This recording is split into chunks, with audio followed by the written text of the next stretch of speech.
Kisah Rasul pasal yang ke-6 ayat 1-7. Pada masa itu ketika jumlah murid makin bertambah, timbullah sungut-sungut di antara orang-orang Yahudi yang berbahasa Yunani terhadap orang-orang Ibrani, karena pembagian kepada janda-janda mereka diabaikan dalam pelayanan sehari-hari. Berhubung dengan itu, ke-12 rasul itu memanggil semua murid berkumpul dan berkata, "Kami tidak merasa puas karena kami melalaikan firman Allah untuk melayani meja. Karena itu saudara-saudara, pilihlah 7 orang dari antaramu yang terkenal baik dan yang penuh roh dan hikmat, supaya kami mengangkat mereka untuk tugas itu. Dan supaya kami sendiri dapat memusatkan pikiran dalam doa dan pelayanan firman." Usul itu diterima baik oleh seluruh jemaat, lalu mereka memilih Stefanus, seorang yang penuh iman dan Roh Kudus, dan Filipus, Prokorus, Nikanor, Timon, Parmenas dan Nikolaus, seorang penganut agama Yahudi dari Antioquia. Mereka itu dihadapkan kepada rasul-rasul, lalu rasul-rasul itu pun berdoa dan meletakkan tangan di atas mereka. Firman Allah makin tersebar, dan jumlah murid di Yerusalem makin bertambah banyak. Juga sejumlah besar imam menyerahkan diri dan percaya.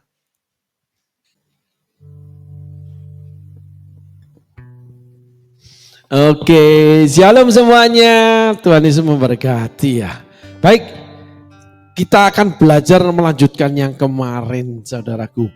Bagaimana 12 rasul memilih untuk mereka yang protes, yang tidak puas, itu menyediakan seseorang untuk memuaskan apa yang mereka ingini, yaitu mengurus janda-janda.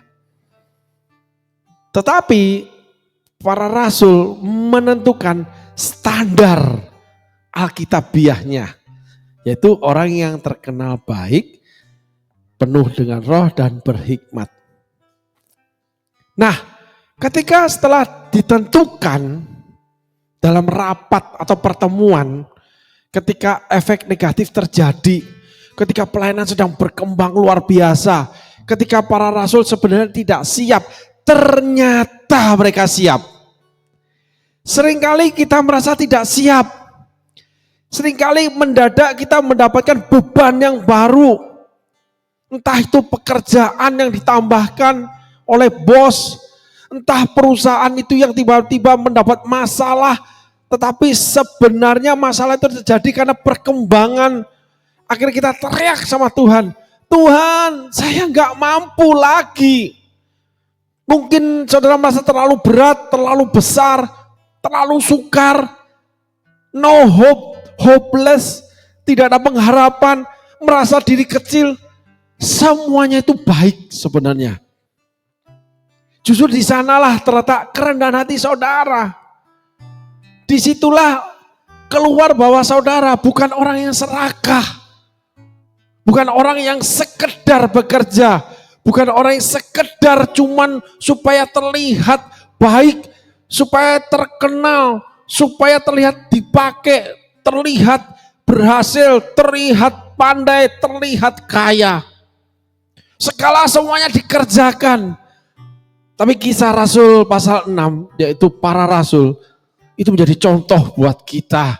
Dalam kesalahan mereka, ketika mereka melakukan pelayanan, semuanya dilakukan sendiri. Akhirnya walaupun berkembang, walaupun maju, akhirnya mereka menyadari ada dampak negatif yang harus ditangani. Sehingga hari ini kita belajar.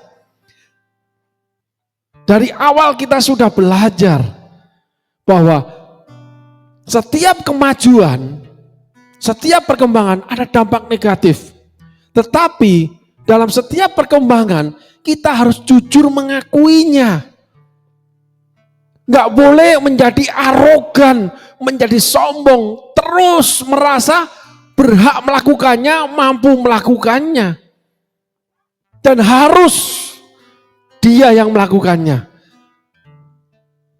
Kita sudah belajar yang lalu bahwa di alam semesta ini Tuhan menciptakan dengan sebuah karakter, sebuah prinsip, saling terkait, saling ketergantungan.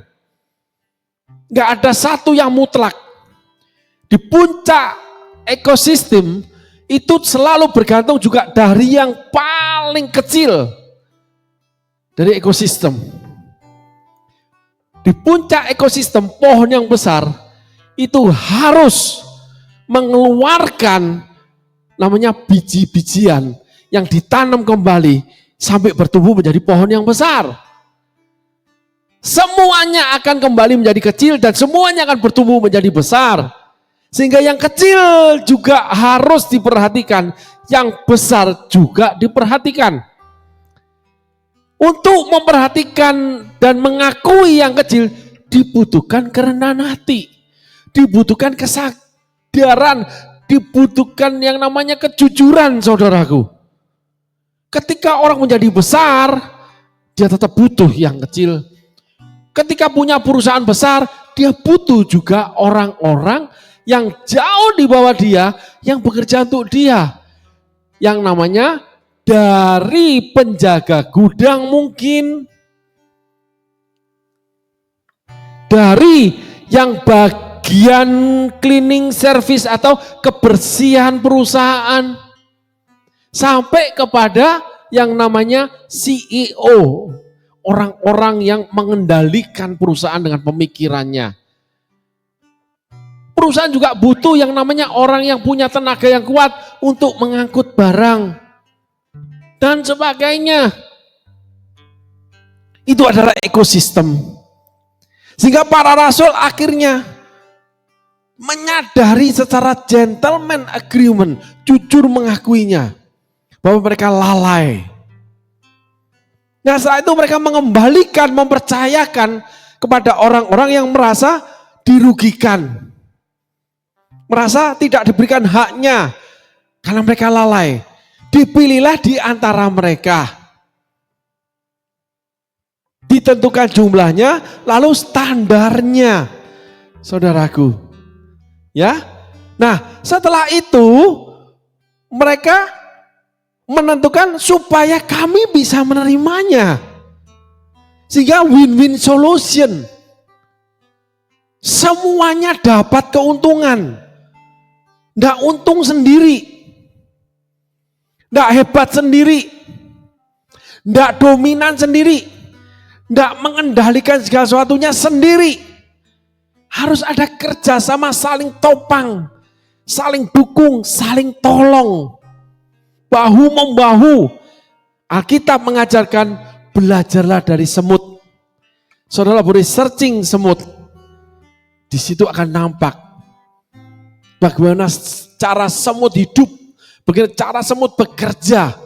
Yang salah satu ditulis tanpa pemimpin, tanpa penguasa. Mereka rajin mengumpulkan makanannya pada waktu musim panas. Lalu disambung dengan namanya hai pemalas dan sebagainya. Sehingga kita belajar dari para rasul. Setelah memberikan solusi, lalu memberi kepercayaan kepada mereka yang merasa dirugikan, mereka yang tidak puas. Para rasul menentukan standarnya. Yang akhirnya, yuk kita lihat ayatnya. Karena itu saudara-saudara, pilihlah 7 orang dari antaramu yang terkenal baik dan yang penuh roh dan hikmat, supaya kami mengangkat mereka untuk tugas itu. Perhatikan ini saudaraku. Sebagai seorang pemimpin rumah tangga, sebagai pemimpin perusahaan, sebagai seorang pemimpin rohani, pemimpin kelas, pemimpin apapun, ditulis supaya kami, yuk tolong ditayangkan, garis bawah ini penting saudaraku. Terlihat ini kalimat cuma melengkapi, tapi tidak. Supaya kami mengangkat mereka untuk tugas itu. Perhatikan ini saudaraku. Ketika terjadi masalah, lalu kita menyerahkan kepada mereka yang bermasalah untuk menunjuk orang yang bisa menyelesaikan masalah itu. Ketika saudara bermasalah, saudara menghadap seorang pastor atau pastor saudara, karena saudara mempercayainya, bukan mencurigainya, saudara harus menetapkan standar Alkitabiahnya yang saudara percayai. Tetapi saudara harus siap terima risiko. Bahwa saudara harus siap menerima apa yang mereka putuskan. Saudara siap menerima apa yang mereka kerjakan. Supaya kami menerima mereka sesuai dengan tugas itu. Kita ulangi lagi yuk satu kali supaya saudara bisa menangkap message-nya untuk kehidupan saudara. Tolong ditayangkan. Supaya kami mengangkat mereka untuk tugas itu. Coba perhatikan saudaraku.